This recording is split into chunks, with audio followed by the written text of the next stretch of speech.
নমস্কার, কেমন আছো সবাই? মনীষ লাইফস্টাইল অ্যান্ড কিচেন থেকে আমি মনি। আমার একটা নতুন ব্লগে সবাইকে স্বাগত। এখন 4:45 মতন বাজে। এখন থেকে ব্লগটা শুরু করলাম, আশা করি তোমাদের খুব ভালো লাগবে। সকালে 4:45টার সময় ঘুম থেকে ওঠা কিন্তু এটা আমার আজকে নতুন না, এটা কিন্তু বরাবরই অভ্যাস। ছোটোবেলার থেকে আমি সকালবেলা ঘুম থেকে উঠি আর কি। এটা অভ্যাসটা এখনও আছে। তো যতদিন থাকে ততদিন তো ভালো, এটা আমরা সবাই জানি যে একটার সময় সব কিছু থাকে না, সবটা বদলে যায়, এটাও আমরা সব জানি। তো সকালে ঘুম থেকে উঠলে কি হয়, কাজটাও ঠিক সময় মতন হয়, অনেকটা সময় হাতেও পাওয়া যায়, এটাও আমরা সবাই জানি, তাই না বলো?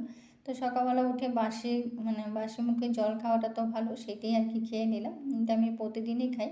আর ছেলেও চলে এসছে, ও রুমটা একটু ঝাঁট দিয়ে নিয়েছি, দিয়ে ও ফ্রেশ হয়ে বিছানা উঠে গেছে, ও ঘুমিয়ে গেছে।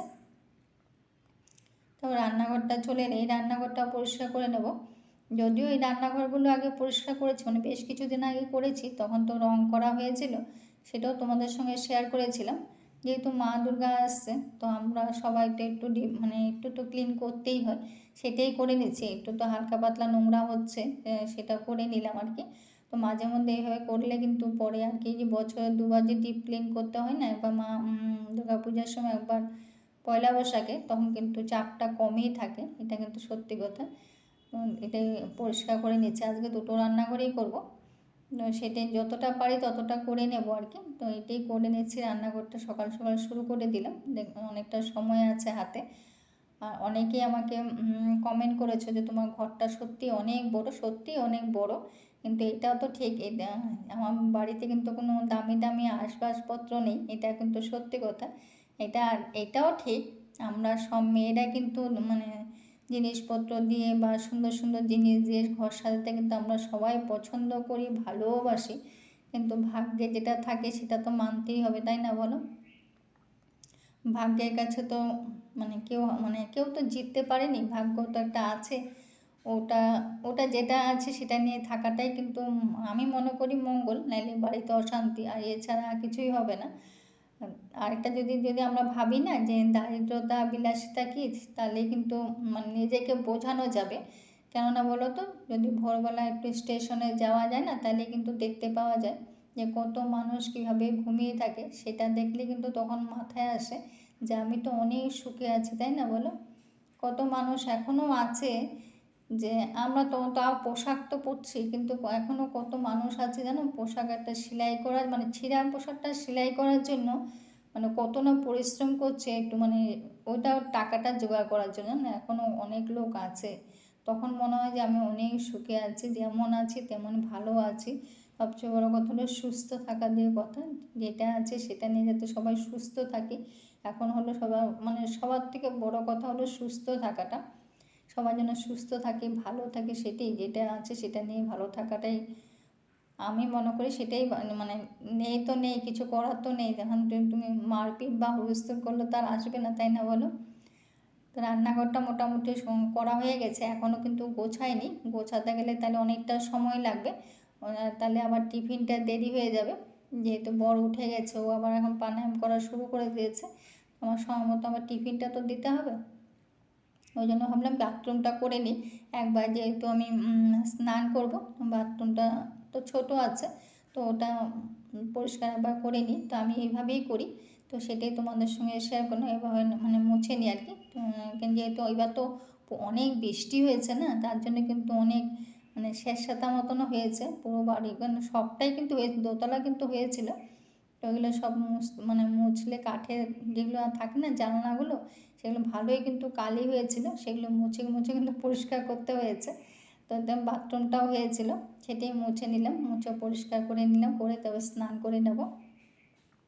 তো বাথরুমটা পুরোটা তো দেখাতে গেলে অনেকটা সময় লাগবে, তো অনেকটা পুরোটা শেষ করে একবার স্নান করে চলে এলাম। আজকে টিফিনে ডালিয়া করেছি, আজকে সবটাই শর্টকাট করার চেষ্টা করেছি, যেহেতু একদিকে করলে তো আরেকদিকে একটু না একটু তো কম্প্রোমাইজ করতেই হবে, তো সেটাই আজকে রান্নাটা কম্প্রোমাইজ করলাম। সকালে টিফিনে আজকে ডালিয়া করে নিয়েছি, আর এটা দেখো মাখানা দিয়েছি, তো মাখানা খুব পছন্দ করে, ওকে ডালিয়ার সঙ্গে মাখানাটা দিই আর কি। মাখানাটা আগে ঘিয়ের মধ্যে আমি ভেজে রেখে দিই, একটা কৌটোর মধ্যে রেখে দিই, আর যখন ডালিয়াটা করি তখনই দিই। আর আমি যখন চা খাবো ওরা আসবে না, এটা তো হবেই না। তো একে একে কিন্তু প্রতিদিন মানে জনসংখ্যা বেড়ে যাচ্ছে, কেননা বলো তো আরও 4 জন এসছে। তো ওরা আসে আবার খায় আবার চলেও যায়, কখনো কখনো আবার দেখাই যায় না, কখনো কখনো আসে। যাই হোক, মানে বেশ ভালোই লাগে। আর আমি ওদেরকে ভিডিওর মাধ্যমে একটু রাখি কেন বলো তো, আসলে কি বলো তো, আমার বাড়ির কেউ মানে আরও 2জন মানে বর আর ছেলে যে আছে, ওরা তো আর ক্যামেরার সামনে আসে না। ওদেরকে বলি তোরাই আয়, তোরাই আমার ক্যামেরার সামনে থাক, তো ওদেরকে নিয়ে একটু ভিডিও করি, তাহলে আমার তো একটু হলো কেউ না কেউ তো বাড়ির লোক আছে, ওরাও তো বাড়ির সদস্য, তাই না বলো? তো তার জন্য রাখা আর কি। আর এদিকে দেখো রান্নাটাও চাপিয়ে দিলাম, একটু নিরামিষ তরকারি করব, তো বসিয়ে দিয়েছি। আর এখানে একটু মাংস এনেছিল, সেটাও বসিয়ে দিলাম। তো মাংসটা আনবে যে যাওয়ার সময় বলে গেছিলো, যেহেতু রোববার, রোববার বলে না, ওই জন্য ছেলে আজকে ছুটি আছে, ও কাজ করে এসছে, তো আর মানে আজকের দিনটা ছুটি আছে আর কি। তো ওই জন্য মাংসটা আনা হয়েছে। তো মাংসটা বসিয়ে দিই, তাহলে আমার শর্টকাটে হয়ে যাবে, আর মাংস করলে তো আর কিছু লাগবে না। তো ওই জন্য মাংসটা বসিয়ে দিলাম, একবার ওইটা কষুক। আর এদিকে তরকারিটা হয়ে গেছে। আর এই ধরনের নিরামিষ তরকারি এখন বর খুব পছন্দ করে, ওই জন্য করলাম। আর ফ্রিজটা দেখো কতটা না বরফ জমেছিল অনেকক্ষণ আগে, মানে সকালবেলা যখন রান্নাঘরটা আমি পরিষ্কার করতে যাই তখন কিন্তু অফ করেছিলাম, এখন কিন্তু জল সব মানে বরফগুলো গলে জল পড়ছে। তো সেটা আজকে সবটা পরিষ্কার করেছি, সবটা কিন্তু অফ ক্যামেরায় করেছি, অন ক্যামেরা করতে গেলে অনেকটা সময় লাগবে, অনেক বড় হয়ে যাবে, ওই জন্য তারা মানে একটু তাড়া তো থাকে না, তাই না, ওইটা তো আমরা সবাই জানি। তো ওই জন্য অফ ক্যামেরায় সবটা ফ্রিজ কিন্তু পরিষ্কার করে নিয়েছি, পরিষ্কার করে একবার ধুয়ে মুছে সব রোদে দিয়ে দিয়েছি।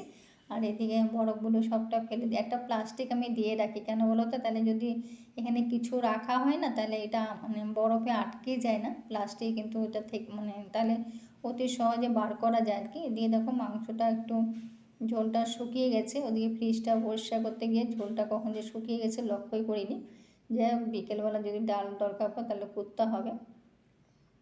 এই রান্নাঘরটাও ধরে নিলাম। ওদিকে রান্না তো আমার হয়ে গেছে, ভাতটাও আমি অফ ক্যামেরা করে নিয়েছি, শুধু ভাত আর নিরামিষ তরকারি আর মাংসটা তো হয়ে যাবে আজকে। এ তো আমাদের এরকমই থাকে মেনু, এর থেকে বেশি কিছু করি না, কখনোই করি না। আর ডালটা যদি দরকার পড়ে তাহলে বিকেলবেলা করে নেব। আর এই নেটটা খুলবো না, নেটটা তো পরিষ্কারই আছে, বেশি দিন হয়নি লাগানো হয়েছে, ওই জন্য পরিষ্কার আছে। ওই জন্য এখান দিয়ে মুছে নিলাম, আর ওদিকে গ্রিলগুলো মুছে নিচ্ছি, কারণ রান্নাঘরটা আমার এমনি ঝোল টোল যেটুকুন হয়েছিল সেগুলো ঝেড়ে নিয়েছি, ফ্রিজটা পুরো পরিষ্কার করে নিয়েছি। এই রান্নাঘরটা মোটামুটি কমপ্লিট হয়ে গেছে, মানে দুটো রান্নাঘরই আমার হয়ে গেছে, আর পেছনে বারান্দাটাও হয়ে গেছে। এখানে মোটামুটি দোতলাটা তো হয়েই গেছে, সেটা তোমাদের সঙ্গে শেয়ার করেছি কিছুটা। আর নিচতলার মধ্যে শুধু টিভির ঘরটা আছে আর ছেলের ঘরটা আছে, বাকি সবটা হয়ে গেছে, মানে সামনে পুরোটাই আমার হয়ে গেছে, শুধু দরজাগুলো একটু মোছা বাকি আছে। এবছর আসলে বৃষ্টি বেশি হয়েছে না, ওই জন্য ওইটি বেশি, দরজাগুলো আসলে বেশি কালো হয়ে গেছে, সেটা একটু মুছতে হবে। আর এদিকে দেখো গ্রিলগুলো মুছে নিচ্ছি। তো এটাও পরিষ্কার করলে আমার এই জায়গাটা মোছা হয়ে গেলে আমার রান্নাঘরটা মোটামুটি মোটামুটি বলতে কমপ্লিট হয়ে যাবে। এখন কিন্তু অনেকটা বেলাও হয়ে গেছে, তো মাঝখানে কিন্তু খাওয়া দাওয়াটাও কমপ্লিট করে নিয়েছি, সেটাও কিন্তু অফ ক্যামেরা আমাদের খাওয়া দাওয়াটা শেষ করে নিয়েছি। তো শেষ করে তারপরে আবার এই জানলাটা বাকি ছিল, তখন খাওয়া দাওয়া শেষ করে এই জানলাটা ধরলাম আর কি। তো আমরা একবারে করে নিই, বসলে মানে আর মানে ইচ্ছে করবে না, একটু বেলা হয়ে গেলে আর ইচ্ছা করে না, একবার যদি বসা হয় তাহলে কিন্তু ইচ্ছা করে, কিন্তু খাওয়াটা তো টাইম মতো তো মানে খেতে তো হবে, তার জন্য খাওয়াটা শেষ করে নিয়েছি।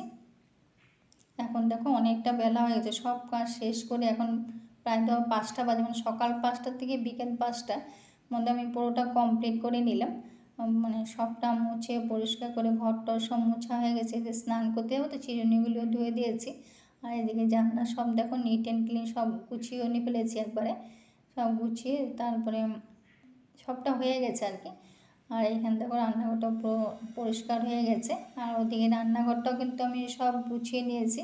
যা যা এখানে দেখো আমি এইভাবে রাখি আর কি মোবাইলটা, একটা কিছু যেহেতু আমার ঘাড়ের স্পন্ডিলাইটিস আছে না, ওই জন্য মোবাইলটা একটা মানে আটাটা থাকে না, আটাটা কোটাটা, যদিও এই আটায় কোটাটা আটা বাড়ন্ত আছে, পরে ঢালবো আর কি সন্ধ্যার সময়, তো এইটার মধ্যে রেখে তারপরে মোবাইলটা রাখি আর কি।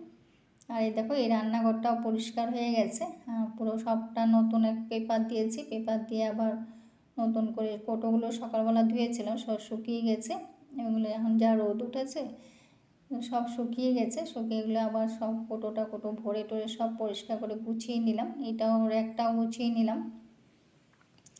আমার সব কাজ মানে কমপ্লিট। এখন স্নান করে ঠাকুর মানে সন্ধ্যা পুজো টুজো দিয়ে এখন যেগুলো মানে কোটোগুলো শুকিয়ে গেছে সেটাই ঢেলে নিচ্ছি। তো ঢালতে ঢালতে আজকে ব্লগটা এখানে শেষ করব।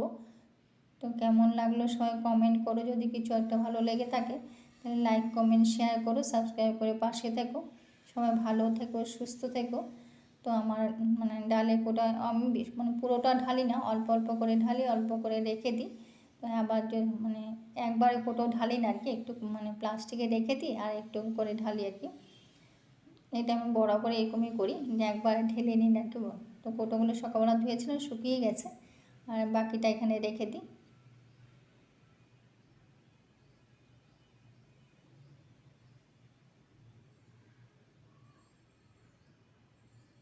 এখানে রেখে তো বাকিটা গুছিয়ে রেখে দেবো। আজকে সারাদিনে অনেক কাজ করলাম, তো এইভাবেই করি আর কি। আটার কোটাটা তো ওখানে নিয়ে যাব, পরে নিয়ে যাব। আজকে ব্লগটা এখানে শেষ করব। সবাই ভালো থেকো।